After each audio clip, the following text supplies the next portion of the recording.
అందరికీ నా హృదయపూర్వక నమస్కారాలండి. చాలా ఆనందంగా ఉంది. ఇంకేంటంటే మన తెలుగు సాంప్రదాయం గురించి ఈ తెలుగు మహాసభలు ఏర్పాటు చేయడం, అందులోకి ప్రత్యేకత ఏంటంటే సత్యసాయిబాబా గారి సన్నిధిలో ఈ కార్యక్రమం జరగడం. రెండో ప్రత్యేకత ఏమిటంటే తెలుగుని దేశ విదేశాలకు చాటి చెప్పినటువంటి మహానుభావుడు ఎన్టీ రామారావు గారు కళా వేదికలో జరగడం. ఇంకో మూడో విశేషం ఏంటంటే పెద్దలు, ఎంతోమంది న్యాయమూర్తులు పెద్దలందరూ కూడా ఈ వేదిక మీద కూర్చొని ఈ కార్యక్రమాన్ని జరిపించడం చాలా ఆనందంగా ఉంది. ఇటువంటి పవిత్రమైన వేదికపై మాట్లాడే అవకాశం నాకు రావడం నా జీవితం ధన్యమైందని చెప్పి కూడా ఈ సందర్భంలో మీ అందరికీ మనవేస్తున్నాను. అంతేకాకుండా ఈ గౌరవం నాకు దక్కించినటువంటి సోదరుడు మా శ్రీనివాస్ గారికి ధన్యవాదాలు. ఇటువంటి అవకాశం సాధారణ అందరికీ రాదు. ఇంతమంది తెలుగువారి మధ్యన, మేధావుల మధ్యన మాట్లాడే అవకాశం అంతకొంతకు వస్తుందండి. ఆ అదృష్టాన్ని, అవకాశాన్ని కల్పించిన సోదరుడు శ్రీనివాస్ గారికి ధన్యవాదాలు చెప్పాలి. నేను ఎక్కువ మాట్లాడిన వేళ ఎందుకంటే శ్రీనివాస్ గారు నెల రోజుల ముందు మా విశాఖపట్నం వచ్చారు. ఈ కార్యక్రమం తాలూకు లోగో నా చేతుల మీదగానే విడుదల చేశారు విశాఖపట్నంలో నెల రోజుల క్రితం. అప్పుడు మాట ఇచ్చాను, 3 రోజుల కార్యక్రమం నేను ఇక్కడే ఉంటానని చెప్పాను. రాత్రి వచ్చాను. ఈరోజు, రేపు, ఎల్లుండి కూడా ఇక్కడే ఉంటాను. నా స్పీచ్ ఉన్నా లేకపోతే ఇక్కడే కూర్చుంటాను అతను ఇచ్చిన మాట ప్రకారంగా. అంచేత అన్నీ ఇప్పుడు మాట్లాడినాం. ఒకరోజు కొంత రోజు కొంత సర్దుకుందాం, మీకు కూడా బోరు కొట్టకుండా ఉంటుంది.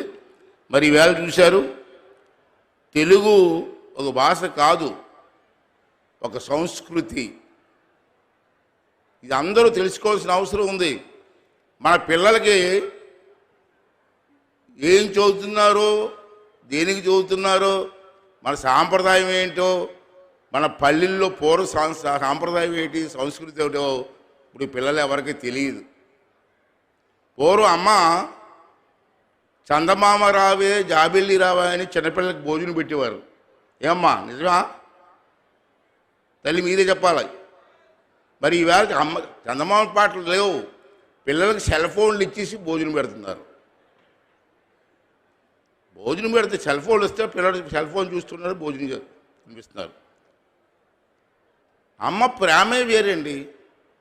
ఇవాళ తెలుగు భాష గురించి మాట్లాడుకుంటున్నాం. తల్లి లాంటి భాష, మన మాతృ భాష. దీన్ని అందరం కూడా గౌరవించవలసిన అవసరం ఉంది. మన పిల్లలకి దీన్ని చెప్పవలసిన అవసరం ఉంది. మనం చేస్తున్నాను. తెలుగు కేవలం మాట్లాడే భాష మాత్రమే కాదు. మన అందరం తెలుసుకోవద్దంటే మన జీవన విధానం తెలుగు, మన ఆచారాలు తెలుగు, మన సంస్కారం, సాంప్రదాయాలు తెలుగు. ఇవన్నీ కూడా మన పిల్లలకు చెప్పాలి. మనం ఆ రోజులు పోయి పల్లెల్లో వాతావరణం మారిపోయింది. అంచేత ఇవన్నీ కూడా మళ్ళీ పూర్వంలాగా ఆ వాతావరణం తీసుకురావాల్సిన అవసరం ఉందని చెప్పి మనం చేస్తున్నాను. అమ్మ చెప్పే లాలిపాటలో తెలుగు ఉంది. మన పిల్లలకు తెలిసండి, అది మీకు తెలుసు. అమ్మ చెప్పే లాలిపాటల్లో తెలుగు ఉందన్నారు. అమ్మ చెప్పే కథల్లో తెలుగు ఉంది. పండగల్లో, పెళ్ళిళ్ళలో, పూజల్లో కూడా తెలుగు ఉంది. అలాగే ఇలా మన ప్రతి సంబరాల్లో కూడా తెలుగు ఉంది. సంబరాలన్న మాట వచ్చింది, దాని గురించి చెప్పాలి. పూర్వం సంక్రాంతి వస్తే ఓ పండగ, దసరా వస్తే ఓ పండగ, గ్రామాల్లో శ్రీరామనవమి, ఉగాది ఎంతో సాంప్రదాయంగా మన పెద్దలు చేశారు. కొన్నాళ్ళు జరిగే ఎలాగా ఈవేళ గ్రామాల్లో శ్రీరామనవమి ఎవరైనా చేస్తున్నారండి? ఉగాది పండుగ ఎవరైనా చేస్తున్నారండి? ఇంతకుముందు సంక్రాంతిలో గ్రామాల పల్లెటూరులు వెళ్తే తాడిపెత్తులు రకరకాల వేషాలు వేసుకొని ఒక పండగ వాతావరణం ఉండేది. ఇప్పుడు ఎక్కడైనా కనపడుతున్నాయండి? దాన్ని మళ్ళీ మనం అందరం కలిసి పూర్వ వైభవం మా తెలుగు తీసుకురావాల్సిన అవసరం ఉందని చెప్పి నేను మాట్లాడుతున్నాను.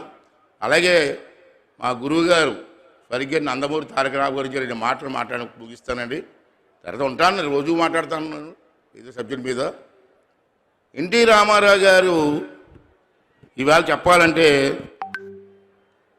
తెలుగుని ఏమున్నాయి, ఆ రోజు దానవీర సోర గారి సినిమాలో ఒకే ఫ్రేములో 3 పాత్రలు నటించిన మహనీయుడు ఎవరైనా ఉన్నారంటే నందమూరి తారక రామారావు గారు.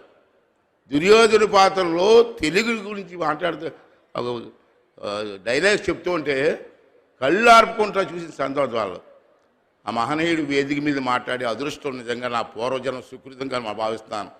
ఇంకేదంటే నాలాంటి ఎక్కడో పల్లెటూరులో పుట్టాను నేను. విశాఖపట్నం జిల్లాలో నర్సీపట్నం అనే మారుమూల గ్రామంలో పుట్టాను. నన్ను అతను పిలిపించి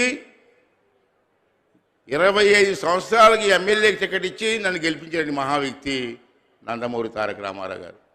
83లో ఆ రోజు నుంచి ఈ రోజు వరకు అనేక పదవులు చేసి ఈవేళ మళ్ళీ సభాపతిగా మేము ముందు మాట్లాడే అవకాశం నాకు వస్తుందంటే ఆ మహనీయుడు అతని గురించి చెప్పవలసిన అవసరం ఉంది.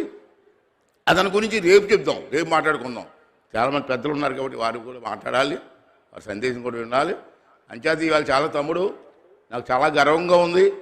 ఇంతమంది ప్రజల్లో తెలుగు గురించి, మన సాంప్రదాయాల గురించి, మన గౌరవం గురించి మాట్లాడే అవకాశం నాకు కల్పించావు. నీకు మనస్ఫూర్తిగా నీకు, మన పెద్దలందరికీ, కమిటీ వాళ్ళందరికీ కూడా ధన్యవాదాలు తెలుపుకుంటూ, ఇందాక జేడీ లక్ష్మణ్ గారు మాట్లాడినారు.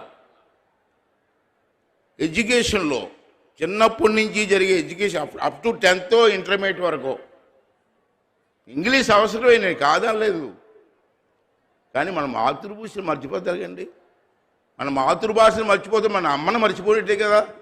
వారు ఒక సలహా ఇచ్చారు, తమ్ముడు ఒకసారి మీ కమిటీ వాళ్ళు కూర్చొని ప్రభుత్వం దీన్ని ఎంకరేజ్ చేయడం కోసం ఏం చేస్తే బాగుంటుందో రేపు ఈ 3 రోజుల్లో మీరు తీర్మానం చేసి పంపించండి. దాన్ని అసెంబ్లీలో నేను పెట్టి చర్చించే అవకాశం తీసుకొని ప్రభుత్వం ద్వారా ఆ కార్యక్రమాలు చేసి అమలు చేయడానికి అవకాశం వరకు చేస్తానని చెప్పి ఈ సందర్భంలో మాట్లాడుతూ అందరికీ మనవి చేస్తూ మరి సదావకాశం ఇచ్చినటువంటి పెద్దలందరికీ ధన్యవాదాలు తెలుపుకుంటానండి. థ్యాంక్ యూ అండి. థ్యాంక్ యూ వెరీ మచ్ అండి.